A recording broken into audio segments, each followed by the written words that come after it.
আইসিসির র্যাঙ্কিংয়ে শীর্ষস্থান যে কোনো ক্রিকেটারের জন্যই গর্বের। তবে এবার সেই আইসিসি র্যাঙ্কিং নিয়েই প্রশ্ন তুলেছেন পাকিস্তানের সাবেক ক্রিকেটার বাসিত আলী।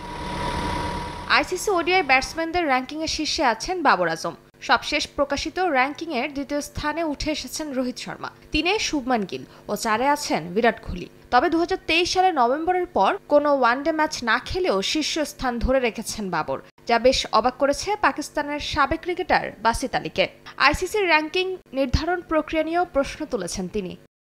যখন আমি আইসিসির র্যাঙ্কিং দেখছিলাম, বাবর আজম শীর্ষে ছিলেন, 2 নম্বরে রোহিত শর্মা, 3 নম্বরে শুভমান গিল এবং তারপরে চতুর্থ স্থানে বিরাট কোহলি। বাকি নামগুলো আমি পড়ার প্রয়োজন মনে করিনি, কারণ প্রথম 4 জনের মাঝে ট্রাভিস হেড এবং রাচিন রবীন্দ্রের নাম দেখিনি। আমার মনে হয় আইসিসি চায় যাতে বাবর পারফর্ম না করুক, সে ওডিআইতে 1 নম্বর হয়েই খুশি থাকুক।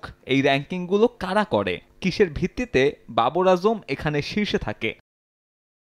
অর্ধেক পাউডারে দ্বিগুণ উজ্জ্বলতা, নতুন রিন অ্যাডভান্সড অর্ধেক পাউডারে দ্বিগুণ উজ্জ্বলতা। পাকিস্তানের তারকা ব্যাটসম্যান বাবর আজম গেল বছর বিশ্বকাপের পর থেকে ওডিআই আইসিসি র্যাঙ্কিংয়ে শীর্ষেই আছেন। আইসিসি র্যাঙ্কিং মূলত আগের পারফরমেন্স এবং বর্তমান পারফরমেন্সের রেটিং পয়েন্ট নিয়ে করা হয়। তার ভিত্তিতে সবচেয়ে বেশি 824 পয়েন্ট নিয়ে শীর্ষে অবস্থান করছেন বাবর। এর মাঝে পারফরমেন্স করে কেউ ছাড়িয়ে যেতে পারেননি তাকে। এর পেছনেও কারণ আছে। এবছরের টি-20 বিশ্বকাপের জন্য বেশ কয়েক মাস শুধু সংক্ষিপ্ত ফরম্যাটের ম্যাচই খেলেছে শীর্ষ দলগুলো। গেল ওডিআই বিশ্বকাপের পর সর্বোচ্চ 12টি ওয়ানডে খেলেছে শ্রীলঙ্কা, ভারত 6টি এবং ইংল্যান্ড অস্ট্রেলিয়া খেলেছে মাত্র 3টি করে ওডিআই।